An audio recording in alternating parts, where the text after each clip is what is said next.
la meilleure façon d'intégrer les immigrants, c'est de faire un pays.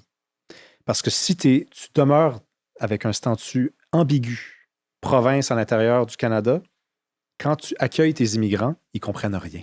C'est pas Eux vrai. autres, ils partent. Ils comprennent très bien. C'est pas très simple. C'est pas Ah très non. simple. Ça pourrait être plus simple. Non. Attends, laisse-moi aller au bout de mon idée. Tu arrives du Maroc. Oui.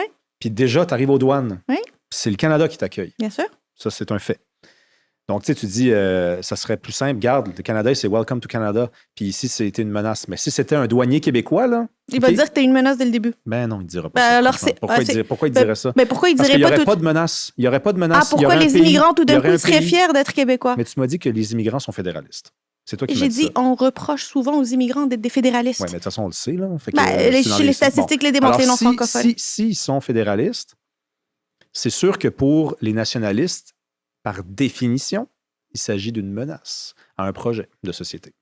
Une menace que... Alors, ça pourrait devenir un instrument. Finalement, c'est une menace, mais un mal nécessaire dont on a besoin pour continuer à survivre, mais pas trop, parce qu'autrement, on est une menace existentielle. Mais s'il y avait un pays, il n'y aurait pas l'aspect menace. Il n'y aurait pas l'aspect menace. Mais pourquoi il serait... Ben non, mais... Mais pourquoi ça serait une menace si le projet serait réalisé? Mais en quoi ces enfants-là que tu as vus dans l'école, qui n'étaient pas fiers d'être québécois, c'est à cause du fédéral qu'ils ne sont pas fiers d'être québécois?